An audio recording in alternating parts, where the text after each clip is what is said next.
Assalamualaikum warahmatullahi wabarakatuh. Muslimin muslimat sidang penonton yang dirahmati oleh Allah dan dipilih oleh Allah Subhanahu wa taala sekalian, sama-sama kita mulakan pertemuan kita pada malam ni dengan nama Allah. Mudah-mudahan kita dirahmati dan diberkati oleh Allah sepanjang kita bersama-sama pada malam ni insya-Allah. A'udzubillahi minasyaitonir rajim. Bismillahirrahmanirrahim. Alhamdulillahi rabbil alamin. Wabihi nasta'in.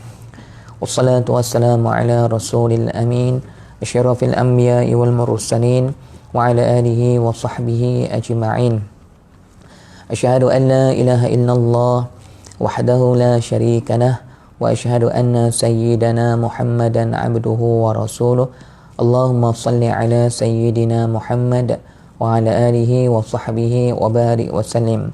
Subhanaka la ilma lana illa ma 'allamtana innaka antal alimul hakim. Qala rabbi shrah li sadri wa yassir li amri wahlul 'uqdatam min lisani yafqahu qawli. Rabbana zidna 'ilman nafi'a warzuqna fahman wasi'a. Ya Allah, tambahkanlah kepada kami ilmu-ilmu yang terus memberikan manfaat kepada kehidupan kami dunia dan akhirat kami, dan rezekikanlah kepada kami kefahaman yang benar, kefahaman yang diridai oleh-Mu tentang agama-Mu ya Allah. Allahumma ja'alna min ulama'il 'amilin. Ya Allah, jadikan kami hamba-hamba-Mu yang beramal dengan ilmu yang kami pelajari. Allahumma ja'alna minal mukhlasin. Ya Allah, jadikan kami hamba-hamba-Mu yang sentiasa diikhlaskan hati kami semata-mata menuntut ilmu untuk mencari keridaan-Mu. Allahumma ja'alna minal ladzina yastami'una al-qawla fayattabi'una ahsana. Allahumma faqqihna fid din wa 'allimna at-ta'wil wahdina siratal mustaqim birahmatika ya arhamar rahimin. Na'udzu billahi min syururi anfusina wa min sayyiati a'malina. Na'udzu bikalimatillahi tammati min syarri ma khalaqa. Bismillahilladzi la yadurru ma'a ismihi syai'un fil ardi wa la fis sama' wa huwas samiul alim. Allahumma inna nas'aluka al-'afiyah fid dunya wal akhirah birahmatika ya arhamar rahimin. Wala haula wala quwwata illa billahil aliyyil azim. Amin ya rabbal alamin. Amin. Muslimin muslimat, marilah sama-sama kita melafazkan alhamdulillahi rabbil alamin kehadrat Allah Subhanahu wa taala, kerana dengan limpah kurniaan serta rahmat kasih sayang Allah Subhanahu wa taala jugalah yang telah memilih kita, yang terus mengizinkan pertemuan kita pada malam ini. Alhamdulillahi rabbil alamin.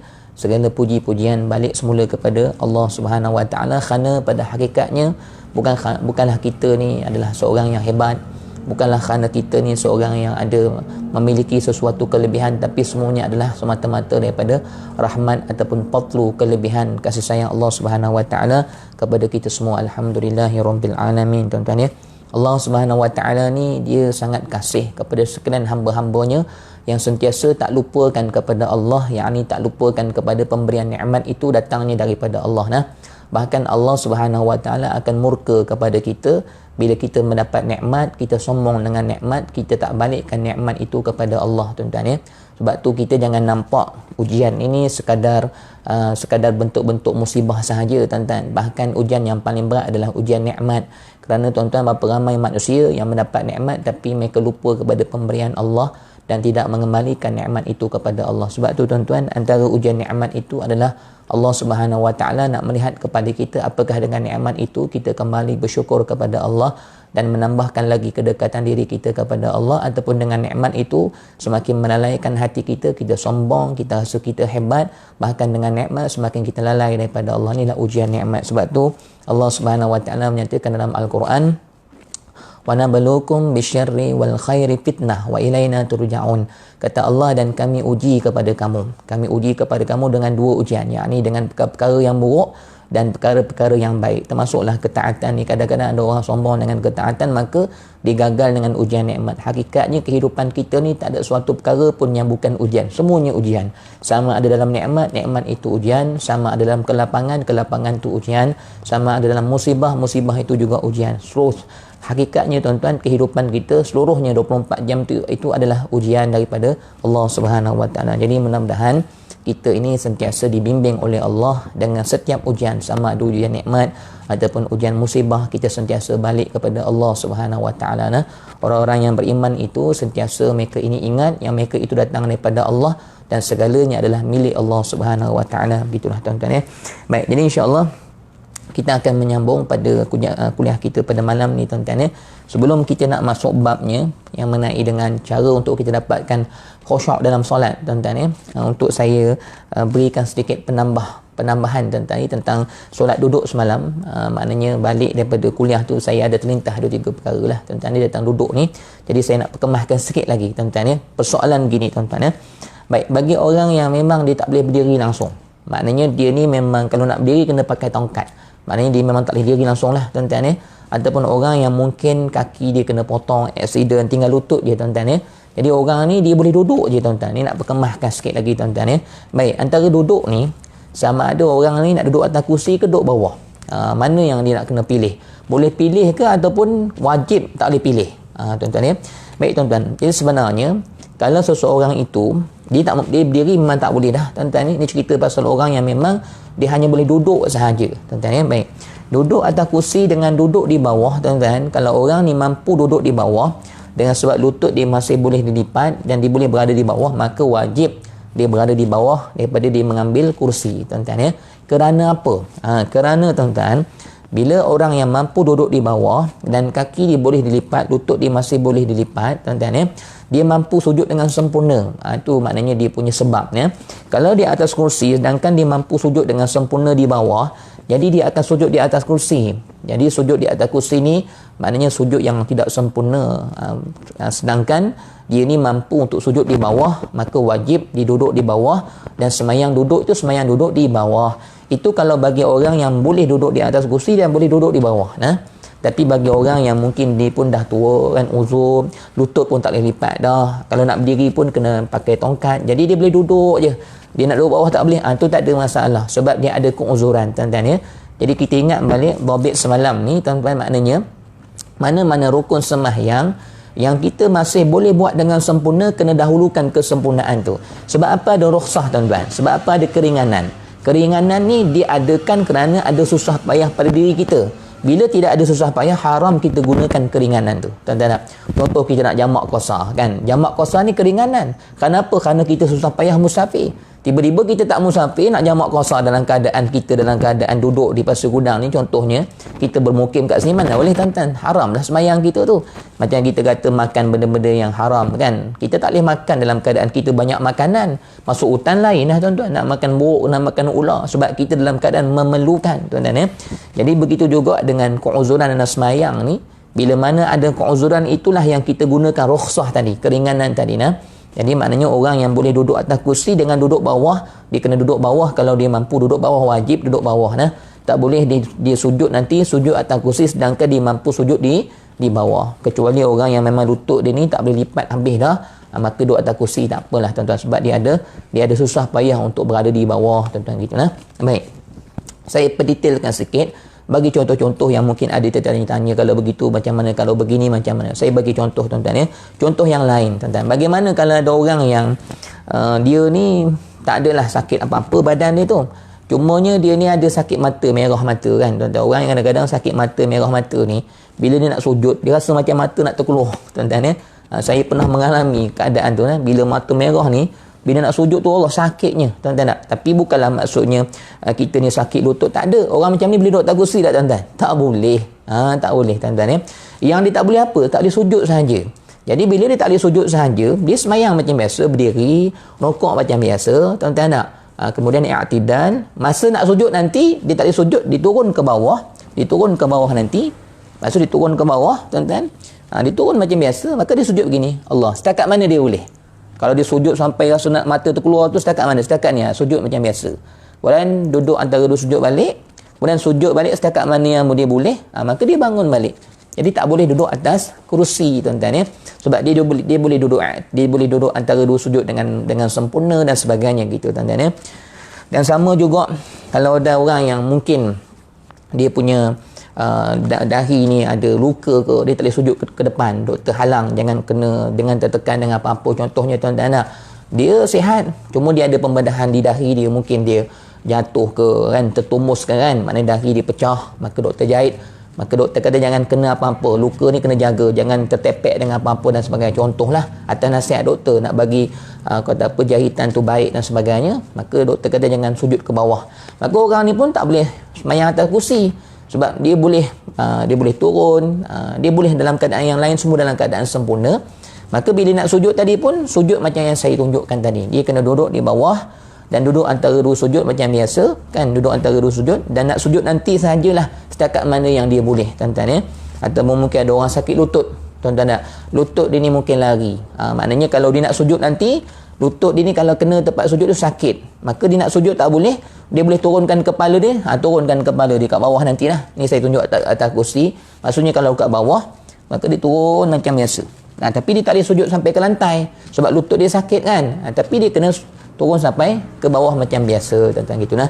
Itu contoh-contoh yang saya berikan kepada tuan-tuan lah. Maksud kata, tuan-tuan, ingat balik dhabit kita yang saya sebutkan. Yang paling penting adalah semua perbuatan-perbuatan solat daripada berdiri sampai memberi salam, perbuatan rukuk, i'tidal yang masih kita boleh tunaikan dengan sempurna, wajib kita tunaikan dengan sempurna. Rukhsah, keringanan yang kita boleh gunakan sujud yang tak sempurna ataupun sujud di atas kursi, duduk di atas kursi, sekira-kira memang kita ni maknanya ada masyakkah, susah payah yang memang kita tak boleh nak buat dengan sempurna, memang kursi ni lah tempat kita boleh duduk, maka duduklah. Jadi saya nak sebut dengan tuan-tuan, maknanya yang mudahnya duduk di atas kursi ni hanya khas untuk orang yang ada masalah lutut yang tak boleh lipat ke bawah. Maksudnya lutut dia ni sakit dan kaki dia ni tak boleh lipat sampai ke belakang, hanya untuk orang yang macam tu sahaja, tuan-tuan ya. Adapun orang-orang lain tu maka boleh semayang macam biasa ataupun duduk di bawah lantai, tuan-tuan kita nah. Allah Subhanahu Wa Taala a'lam, tuan-tuan. Baik. Jadi tuan-tuan, insya-Allah kita terus menyambung kepada perbahasan bagaimana untuk kita mendapatkan solat yang khusyuk, tuan-tuan ya. Perkara ni juga adalah komen, tuan-tuan lah. Memang ada yang saya baca dalam komen kuliah kita ni, ada yang bertanya soalan tu, tuan-tuan ya. Jadi yang belum share tu, saya mohon untuk share kuliah kita ni, tuan-tuan ya. Sebab saya tengok dalam Facebook ni, tuan-tuan, apa nama tu, kadang-kadang siaran-siaran Facebook yang cerita pasal motor, orang share sampai 11k, 12k, tuan-tuan nah. Cerita pasal naik motor je orang view sampai 147k dan sebagainya, tuan-tuan. Jadi kita rasa macam benda-benda yang tidak mendatangkan kebaikan kepada akhirat itu yang ramai ditonton, ramai di share, tuan-tuan nah. Kadang-kadang cerita pasal orang sembang-sembang kedai je, tuan-tuan, dibuat live orang share punya ramai, tuan-tuan ya. Jadi maknanya, tuan-tuan, kita kena lawan dengan mereka. Kita, sebab tu kata Dr. Yusuf Al-Qaradawi, kata dia, tuan-tuan, dia kata dalam media sosial pada hari ni, kalau kita orang baik ni, orang kaki-kaki kuliah, orang agama ni, tuan-tuan, tak sharekan kebaikan-kebaikan dalam media sosial ni, nanti orang yang lalai, yang perkara-perkara yang bukan-bukan, yang tak bawa manfaat mereka, yang akan gunakan media ni, tuan-tuan, akhirnya dalam media sosial kita ni banyak perkara-perkara buruk daripada perkara-perkara yang baik, tuan-tuan ya. Jadi siapa yang nak tolong agama kita ni, tuan-tuan, melainkan tuan-tuan sendirilah, tuan-tuan ya. Mana kita masing-masing lah yang minat kepada agama Allah ni, untuk sama-sama tolong agama Allah Subhanahu Wa Taala. Biar banyak maksudnya kita sebar luaskan kebaikan-kebaikan dalam media sosial pada hari ini. Kalau tidak, nanti orang-orang yang tidak membawa manfaat kebaikan kepada kita, mereka yang memperguna, akhirnya banyaklah perkara-perkara yang tak baik dalam media sosial pada hari ini, tuan-tuan ya. Baik, tuan-tuan.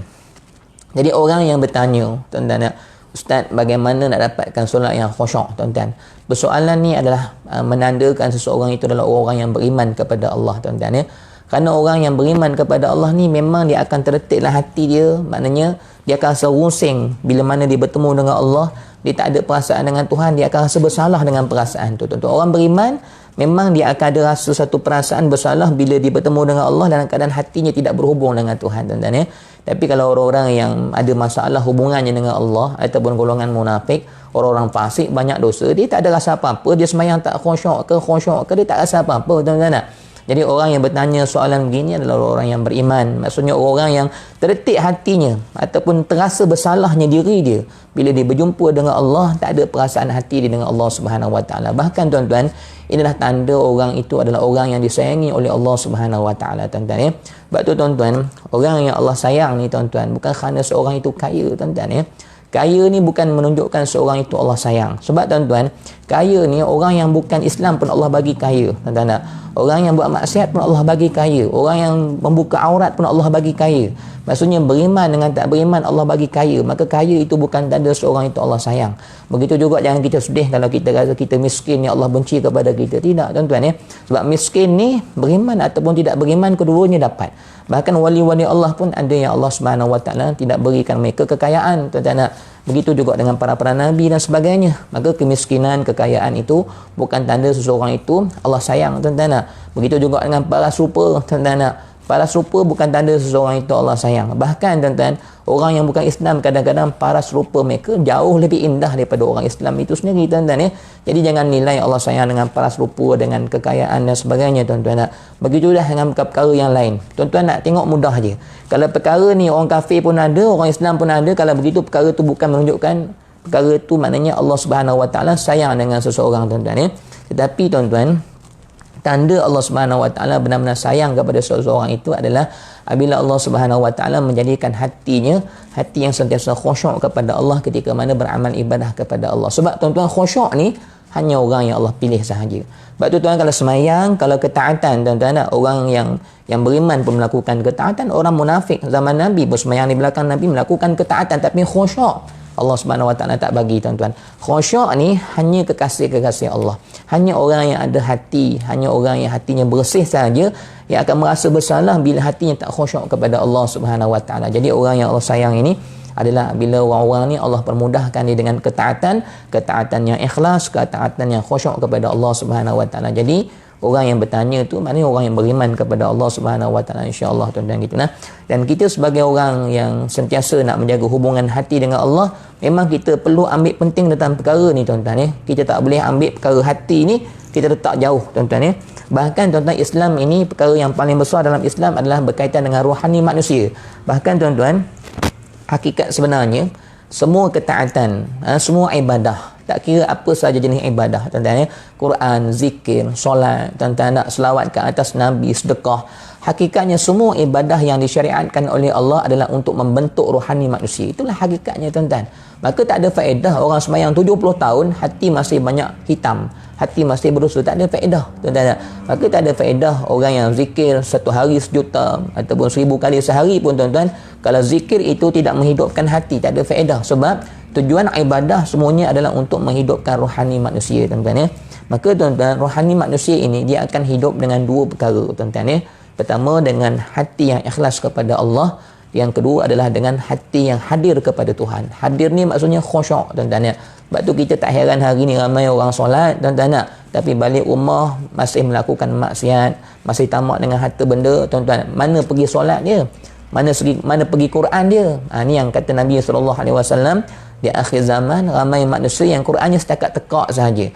Baca ni sekadar nak cari pahala sahaja, bukan baca kerana nak menghidupkan hati, nak menghubungkan hati dengan Allah. Maka baca tu sekadar di mulut, tapi hati tidak ada apa-apa perasaan ketika mana membaca, tuan-tuan, gitu nah. Yang ni Nabi SAW sebut, Nabi kata apa? Berapa ramai orang yang puasa tak dapat apa-apa melainkan lapar dan dahaga. Sebab puasa tu hanya sekadar di luar sahaja. Yang ni Nabi SAW sebut juga, berapa ramai orang yang, tuan-tuan, yang bangun malam, kam min qa'imin, berapa ramai orang yang bangun malam, la yaslamin qiyamihi, tak dapat apa-apa daripada bangun malam dia melainkan ngantuk dan letih sahaja, tuan-tuan. Sebab apa? Sebab manusia pada hari ini tak faham hakikat tujuan amal itu adalah untuk membawa hati manusia semakin bersih dan semakin dekat dan semakin kasih dan cinta kepada Allah dan semakin benci kepada suatu perkara yang Allah Subhanahu Wa Taala bencikan, yang Allah Subhanahu Wa Taala benci dalam kehidupan mereka, tuan-tuan, kita nah. Baik, tuan-tuan, jadi persoalan tentang khusyuk kepada semayang ini memang persoalan yang sangat baik untuk kita bicarakan, bahkan persoalan yang sangat besar kerana itu makanan rohani kita, tuan-tuan. Baik, tuan-tuan, kita nak dapatkan semayang yang khusyuk ni, tuan-tuan, saya sebutkan kepada tuan-tuan ada 5 perkara yang kita kena buat, insya-Allah, tuan-tuan. Kita buat 5 perkara ni, insya-Allah dapatlah semayang yang khusyuk, tuan-tuan. Baik, tuan-tuan, 3 perkara daripada semayang ini, 3 perkara yang dapat khusyuk ni berada di luar semayang, dan 2 perkara ni dalam semayang itu sendiri. Maknanya, tuan-tuan, kita kena faham, nak dapat khusyuk dalam semayang ini, tuan-tuan, bukan bermula daripada angkat takbir. No, tuan-tuan. Sebab, tuan-tuan, bukan senang kita nak bawa hati kepada Allah ketika mana angkat takbir terus nak hidupkan hati, tidak. Sebab tu, tuan-tuan, hakikat sebenarnya nak menjadikan semayang yang khusyuk itu bermula daripada luar semayang, tuan-tuan. 3 perkara ni di luar semayang dan 2 perkara dalam semayang, tuan-tuan. Perkara pertama, tuan-tuan, untuk dapat hati yang hidup dengan Allah di dalam semayang, mestilah kehidupan kita di luar semayang keseluruhannya, tuan-tuan. Bukannya satu-satu part saja, keseluruhannya, daripada bangun tidur sampai tidur balik, tuan-tuan, mestilah kehidupan kita ni semua kehidupan yang berpaksikan kepada Allah, Jangan kehidupan kita di luar semayang ni banyak melakukan dosa kepada Allah Subhanahu Wa Taala, tuan-tuan. Antara punca kita tak boleh khusyuk dalam semayang pada hari ni kerana apa, tuan-tuan? Kerana hati kita gelap. Hati kita banyak dosa. Sebab tu dia tak mampu nak hidupkan. Dia tak mampu nak hidup dengan Allah Subhanahu Wa Taala. Dia mati, tuan-tuan ya. Jadi syarat yang pertama, nak memastikan kita boleh dapat semayang yang khusyuk, kita kena pastikan kehidupan kita di luar semayang, kehidupan yang semata-mata mencari keredaan Allah, bukan kehidupan yang banyak mengikut hawa nafsu, yang banyak melakukan dosa, tuan-tuan ya. Kerana hati yang bersih sahaja boleh khusyuk dengan Tuhan. Hati yang gelap, hati yang hitam tak akan mampu untuk ingat kepada Allah Subhanahu Wa Taala, tuan-tuan. Itu perkara yang pertama, tuan-tuan ya. Bahkan, tuan-tuan, kita memang perlu takut tentang nilai semayang kita ni, tuan-tuan ya.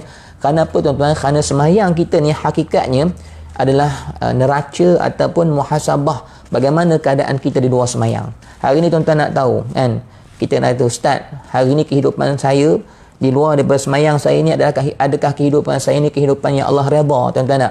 Nak tahu kehidupan kita di luar semayang ni kehidupan yang baik, yang Allah redha atau tidak, tengok kita semayang macam mana. Kalau kita semayang, hati kita tak mampu nak hidup dengan Allah, itu tanda kehidupan kita di luar semayang ni kehidupan yang banyak kelalaian kita dengan Tuhan. Banyak dosa kita dengan Allah. Sehingga kita bertemu dengan Allah, Allah tak pandang kita, tuan-tuan. Allah tak rahmati hati kita supaya hati kita boleh ingat dekat dia. Bahkan Allah tinggalkan kita. Kita nak khusyuk tak mampu sebab di luar semayang, kita banyak langgar Allah Subhanahu Wa Taala. Sebab tu, tuan-tuan, nak baiki nilai semayang, nak dapatkan kualiti semayang, tuan-tuan kena baiki kualiti kehidupan kita. Perbetulkan kehidupan kita, tuan-tuan ya. Bahkan, tuan-tuan, perkara yang paling kita takut sekali, tuan-tuan, semayang ini juga adalah suatu neraca, satu nilaian bagaimana kita sakaratul maut nanti, tuan-tuan. Kita nak tahu esok sakaratul maut kita mudah ke susah, tengok semayang kita hari ni macam mana. Sebab, tuan-tuan, sakaratul maut kita juga adalah gambaran kehidupan kita pada hari ni. Bagaimana kehidupan kita pada hari ini kalau banyak mengingati Allah, kehidupan kita banyak berhubung dengan Allah, akan dipermudahkan sakaratul maut kita, tuan-tuan. Tapi kalau kehidupan kita pada hari ini banyak dosa, esok sakaratul maut akan berat. Sebab apa, tuan-tuan? Sebab apa benda yang ada dalam hati kita pada hari ini, itulah yang datang kepada kita ketika mana sakaratul maut nanti, tuan-tuan. Dunia akan datang, harta akan datang, ketamakan dan sebagainya akan datang, maka kita akan susah nak sebut la ilaha illallah ketika mana sakaratul maut. Jadi, tuan-tuan, semayang ini neraca sakaratul maut kita. Kalau semayang kita mampu beri perhatian kepada Allah, kita dipermudahkan oleh Allah, bahkan hati kita sentiasa dipegang oleh Allah untuk ingat kepada Allah Subhanahu Wa Taala, tuan-tuan. Itu tanda kehidupan kita di luar semayang kehidupan yang baik. Maka bila semayang kita baik, tanda kehidupan kita yang baik, maka sakaratul maut itu juga nanti akan menjadi baik. Seperti mana Allah memanggil kita dalam semayang, begitu juga Allah akan nanti kembalinya kita kepada Allah ketika mana sakaratul maut nanti, tuan-tuan. Ini ada hadis yang Aisyah radhiyallahu anha menyebutkan. Kata Aisyah radhiyallahu anha, daripada Nabi SAW, Nabi kata, barang siapa yang tak ada perasaan hatinya untuk bertemu dengan Allah, maka begitu juga Allah tidak ada perasaan ataupun tidak tenanti-nanti rohnya untuk kembali kepada Tuhan, tuan-tuan ya. Orang yang masuk kehidupan dia penuh dengan perkara-perkara yang lalai, sehingga dia tak ada rasa rindu untuk berjumpa dengan Tuhan, maka esok dia nak mati pun Allah tak ada tenanti-nanti kembalinya rohnya kepada Allah Subhanahu Wa Taala. Gitulah, tuan-tuan ya. Jadi inilah pentingnya nilai yang semayang, tuan-tuan. Itu yang pertama, tuan-tuan ya. Baik, perkara yang kedua, tuan-tuan ya, untuk dapat semayang yang khusyuk ini, kita kena tanya diri kita, tuan-tuan. Perkara yang kedua adalah niat lah. Niat yang ikhlas semata-mata kerana Allah. Jadi, tuan-tuan kena tanya, kalau kita nak semayang isyak kan, kita semayang isyak ni untuk apa? Ini perkara yang kedua. Pastikan sebelum kita semayang itu, tujuan kita semayang tu biar tahu. Jangan kita ni semayang jadi macam adat, tuan-tuan. Maksudnya bila masuk waktu kita pun pergi-pergi gitu. Kita tak ada benda dalam hati kita ni. Kita nak isi apa? Tuan-tuan tak? Jadi sebab tu, tuan, ibadat ni mesti kena ada matlamat yang jelas, tuan-tuan ya. Dan Allah Subhanahu Wa Taala dia akan beri nilaian ibadat itu sesuai dengan apa yang tuan-tuan nak daripada ibadat tu. Wa innama likullim biimma nawa. Sesuai seseorang itu dia akan mendapat apa yang diniatkan. Tujuan apa dia buat, tuan-tuan tak? Kalau dia rasa semayang ni sekadar nak lepas batuk di tangga, maka itulah yang dia akan dapat, tuan-tuan tak? Sekadar kalau dia rasa semayang ini sekadar nak buat apa yang Allah suruh, itulah yang dia dapat. Tapi kalau dia semayang, dia nak menghubungkan hatinya dengan Allah, untuk menyembahkan tanda syukur dia kepada Allah, untuk dijadikan semayang itu jalan untuk hati dia semakin bersih, untuk dijadikan semayang ni hati dia semakin dekat kepada Allah, itulah yang dia akan dapat dalam semayang itu, tuan-tuan ya. Kalau ada orang semayang, Ustaz saya tak ada niat apa-apa, kosong gitu, maka kosonglah dia, tuan-tuan tak? Kita mesti ada matlamat, tak boleh kosong begitu. Kalau kosong tu yang syaitan masuk tu. Bila kosong, syaitan masuklah dengan dunia, dengan macam-macam perkara, tuan-tuan gitu nah. Jadi yang kedua, untuk dapat khusyuk dalam sembahyang, mestilah kita ni pastikan tujuan niat kita benar-benar untuk dekat kepada Allah, untuk bawa hati kepada Allah, untuk bersihkan hati kita, untuk kenyangkan hati kita dengan makanan-makanan rohani yang ada dalam sembahyang tu. Tasbih kita, bacaan Fatihah kita, tuan-tuan nak memohon keampunan kita, semua itu adalah makanan rohani kita dan menghubungkan hati kita dengan Allah Subhanahu Wa Taala. Yang ketiga, tuan-tuan ya, untuk dapat sembahyang yang khusyuk, perkara yang ketiga sebelum kita nak sembahyang ni tuan-tuan, kita mesti ada maqam ihsan. Kena ada maqam ihsan, tuan-tuan ya. Kena hidupkan maqam ihsan dalam hati kita. Jadi tuan-tuan, saya selalu sebut dalam kuliah-kuliah saya, tuan-tuan ya. Bahkan saya memang sangat-sangat menekankan kepada anak-anak murid saya yang di bawah pengajian saya, bawah bimbingan saya memang sangat-sangat tekan mengenai dengan bab sembahyang ni, sebab sembahyang ni asas, tuan-tuan ya. Jadi saya sebut pada dalam kuliah-kuliah saya, banyak kali saya sebut, saya kata, tuan-tuan, maknanya kita ni nak sembahyang, jangan kita angkat takbir selagi mana belum datang maqam ihsan dalam hati kita. Berdiri itu kena hidup dulu maqam ihsan, baru kita angkat takbir. Apa itu maqam ihsan, tuan-tuan ya? Maqam ihsan ni dua. Ni syarat yang ketiga nak dapat sembahyang yang khusyuk nah. Anta'budallah ka'annaka tarah, fa in lam takun tarah fa innahu yarak. Ini hadis Nabi SAW. Syarat yang ketiga, kena ada dalam rasa hati kita, aku ni sedang berdiri, sedang berjumpa denganmu ya Allah. Jangan angkat takbir selagi mana tak rasa dalam hati kita ni kita sedang berjumpa dengan siapa ni, tuan-tuan ya. Sebab tu tuan-tuan, Imam Ali Zainal Abidin, tuan-tuan, Imam Ali Zainal Abidin, cicit Nabi SAW, tuan-tuan ya, keturunan Sayyidina Ali karramallahu wajhah. Imam Ali Zainal Abidin ambil wuduk ni, tuan-tuan, Allahu Akbar, tak mampu kita nak rasa seperti mana rasanya Imam Ali Zainal Abidin, tuan-tuan ya. Ambil wuduk, pucat mukanya, tuan-tuan ya. Bila anak muridnya bertanya, wahai Imam Ali Zainal Abidin, kenapa pucat muka kamu? Kata dia, wahai anak muridku, kamu tak tahu ke lepas ni aku nak jumpa dengan siapa? Tuan-tuan, masa ambil wuduk pucat muka dah, tuan-tuan. Kita ni lenggang-lenggang, tuan-tuan, sembang kiri kanannya, sambil-sambil hati lalai dan sebagainya. Allahu Akbar. Kita langsung tak ada perasaan apa-apa nak berjumpa dengan Allah, tuan-tuan. Jauhnya hati kita dengan Allah Subhanahu Wa Taala. Orang dekat hati dengan Tuhan ni, tuan-tuan, nak berjumpa dengan Allah ni dah berubah dah wajah mukanya, tuan-tuan. Dah malu, tegan nak berjumpa dengan Allah Subhanahu Wa Taala. Takut nak berjumpa dengan Allah dengan kelalaian hati, dengan dosa dan maksiat. Jadi ketiga, kita kena usaha hidupkan hati kita, kena ada maqam ihsan, tuan-tuan ya. Jadi berdiri ni, kita kena tahu kita ni sedang berdiri di hadapan Allah. Dan yang itu yang pertama. Yang kedua, kita kena rasa juga yang aku ni sedang diperhatikan oleh Allah. Allah sedang tengok aku ni beribadah kepada Allah macam mana, dia tak angkat takbir aku ni macam mana, bacaan aku macam mana. Dan yang lebih-lebih lagi, Allah sedang tengok hati aku ni bagaimana. Maksudnya yang pertama, kita rasa kita sedang berada di hadapan dia. Yang kedua, kita ni sedang diperhatikan oleh Allah Subhanahu Wa Taala. Bukan setakat zahir, batin kita semua dalam pandangan Allah. Tuan-tuan, apakah kita tidak malu ketika mana kita berjumpa dengan Tuhan, hati kita menyebut dunia, menyebutkan perkara yang bukan-bukan, kita tak ingat kepada Allah Subhanahu Wa Taala. InsyaAllah tuan-tuan, hadirkan perkara ini, kita akan rasa lebih membawa hati kita kepada Allah. Kita akan boleh bawa perkara tersebut, tuan-tuan, insya-Allah nah. Baik, tuan-tuan, itu tiga perkara di luar daripada semayang. Dan dua perkara dalam semayang, tuan-tuan, untuk dapatkan khusyuk ni apa, tuan-tuan ya? Yang pertama, yang dalam semayang ni, yang keempat lah, tuan-tuan, yang keempat nah. Yang keempat ialah ketika mana tuan-tuan semayang, tolong jangan baca laju, tuan-tuan ya. Kita orang Melayu ni baca laju, tuan-tuan nak. Mana tuan-tuan, kalau kita baca laju, confirm tak akan dapat khusyuk dalam sembahyang. Sebab apa tuan-tuan? Sebab bacaan sembahyang ni kita nak perhati satu-satu nah. Bismillahirrahmanirrahim. Tu nak perhati bis tu maksud apa, millah tu apa semua kan. Jangan baca laju. Kalau kita duk biasa baca laju sebelum-sebelum ni, tukarlah mulai malam ni baca dengan tartil. Jangan baca laju, jangan kelang kabut, nak pergi ke mana. Jadi yang keempat ni, baca secara perlahan. Ni dalam sembahyang. Dalam sembahyang kena baca secara perlahan, tuan-tuan. Bahkan Allah Subhanahu Wa Taala perintahkan kita dalam Al-Quran, nak baca Quran ni baca dengan tartil nah. Kata Allah, waratilil Quran tartila. Hendaklah kamu baca Quran dengan tartil. Jangan baca secara hadar nah. Jangan bismillahirrahmanirrahim, alhamdulillahirabbil alamin, arrahmanirrahim. Itu laju. Itu laju tu tuan-tuan ya. Baca secara tartil. Bismillahirrahmanirrahim.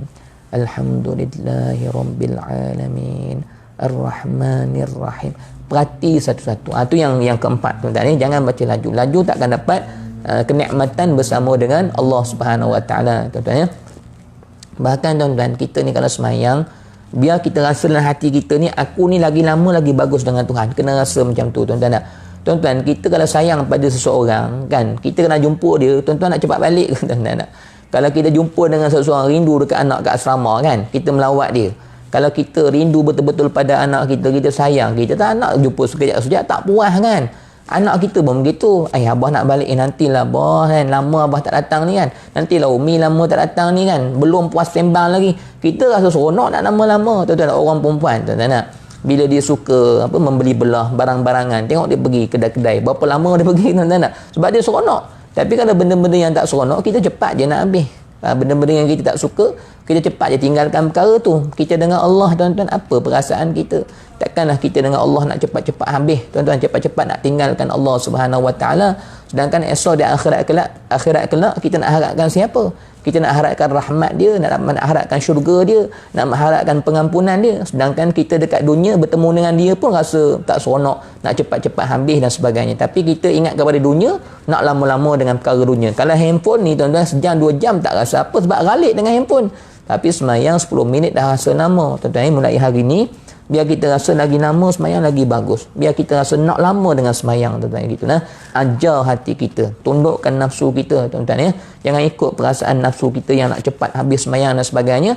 Esok balik kepada Allah, bagaimana Allah nak terima kita sebagai hamba dia. Itu yang kita takut, tuan-tuan kita. Itu yang keempat. Yang kelima, tuan-tuan, untuk dapat semayang yang khusyuk ini, tuan-tuan, adalah kita menghayati bacaan itu dari segi maknanya dan dari segi sebutannya, tuan-tuan ya. Baca perlahan tadi tujuannya untuk dapat yang kelima ni, tuan-tuan ya.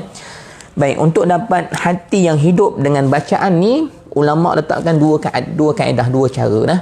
Bagi orang alim, bagi orang yang faham bahasa Arab, maka setiap kali mulut dia membaca, maka hatinya juga mentafsirkan maksud ayat tu. Itu bagi orang yang alim lah, yang boleh berbahasa Arab, boleh terjemah. Ataupun kita orang yang rajin nak mencari makna, hafal makna, bagus untuk kita terjemahkan dalam hati kita lah.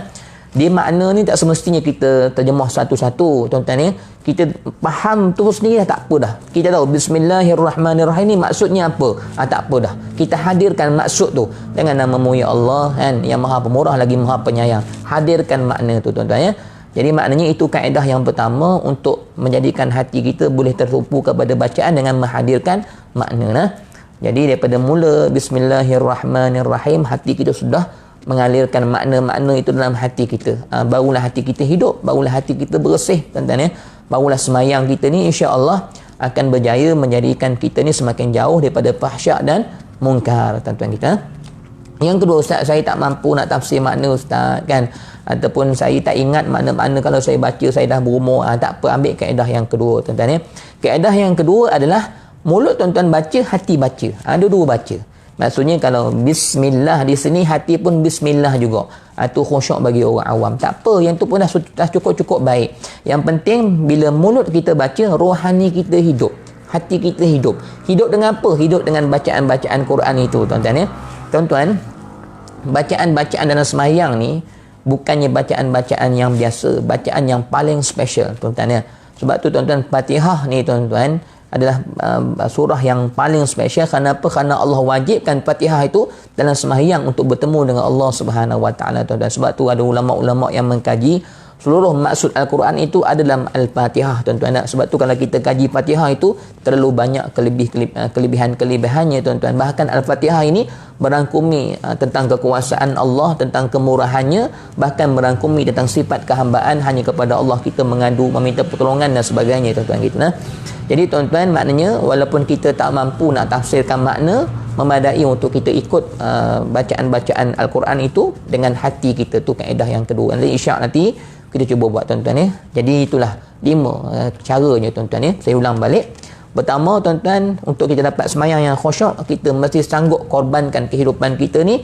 Kita kena tinggalkan sekalian dosa-dosa dan maksiat, jadikan seluruh kehidupan kita untuk Allah. Pertama. Yang kedua, tuan-tuan, kita mesti pastikan hati kita ni nak semayang mesti semata-mata untuk mencari keredaan Allah, supaya semayang kita ni semayang yang bersih, yang ada matlamat yang jelas.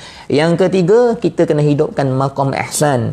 Kita tahu kita sedang berdiri di hadapan siapa dan kita sedang berjumpa dengan siapa, dan kita kena yakin dia tu sedang memerhatikan kita, tuan-tuan. Yang keempat, baca secara perlahan, tuan-tuan ya. Jangan baca laju-laju. Dan yang kelima, tuan-tuan, ialah masa kita nak menghayati bacaan tersebut, ikut menghayati dengan makna ataupun menghayati dengan kita mengikut kembali bacaan-bacaan dalam semayang tadi tuan-tuan ya. Baik, persoalan tuan-tuan, ada orang tanya, dia kata, ustaz, boleh tak masa saya rokok saya nak selawat ke atas Nabi? Perkara ni ada orang buat tuan-tuan ya. Ada orang buat dan ada orang bertanya kepada saya sendirilah tuan-tuan ya. Jawapannya tak boleh tuan-tuan ya, makruh. Dia rokok, dia suka selawat kan, di luar semayang dia rajin selawat 10,000 sehari dia selawat, jadi dia nak bawa selawat Nabi tu dalam semayang dia tuan-tuan. Dalam keadaan dia rokok, baca 3 kali, kemudian dia nak selawat ke atas Nabi, kadang imam tak bangun lagi, dia nak selawat, maka tak boleh, makruh tuan-tuan. Kenapa? Saya sebutkan kepada tuan-tuan tadi, bacaan dalam semayang ni bacaan yang khas, bacaan yang special yang Allah Subhanahu Wa Taala jadikan khusus untuk semayang ni, maka jangan dicampur aduk dengan perkara yang lain. Dan seperkara lagi tuan-tuan, tak sesuai tuan-tuan sedang rokok, perbuatan rokok ni kita sedang mengagungkan Allah, tiba-tiba perbuatan mengagungkan Allah, mulut berselawat ke atas Nabi, tak kena.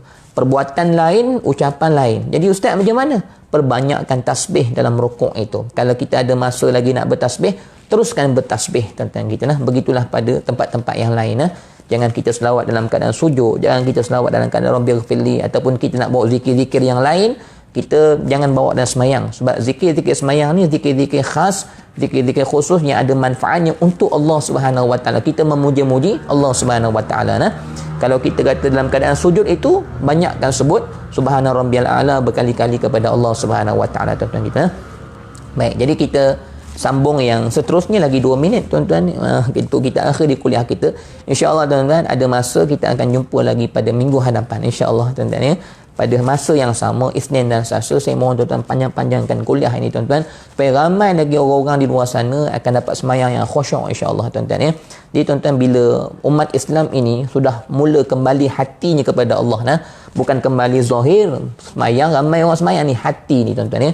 Bila orang Islam sudah mula memahami tentang nilai roh, sudah mula memahami tentang nilai iman, tentang nilai hubungan hati, tuan-tuan, hati dengan Allah, betapa pentingnya hati ni perlu dihidupkan dengan ibadah, maka tuan-tuan akan tengok Islam ni akan kembali kuat. Tuan-tuan tahu kenapa hari ni umat Islam walaupun begitu ramai macam buih di lautan, kata Nabi SAW, umat Islam ramai macam buih di lautan tuan-tuan, tapi orang kafir hari ni sikit pun tak takut. Kenapa orang kafir tak takut tuan-tuan? Sebab orang Islam ni ramai tapi hatinya kosong, hatinya tidak ada Allah Subhanahu Wa Taala. Kata Nabi SAW ketika mana ditanya oleh para sahabat, ya Rasulullah, umat Islam tak ramai ke hari itu?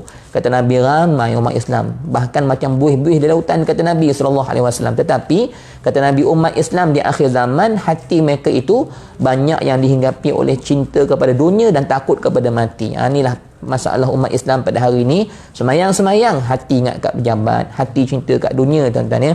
Maka oleh kerana cinta dekat dunia, takutkan mati, mengejar dunia lebih-lebihan, maka akhirnya umat Islam ramai.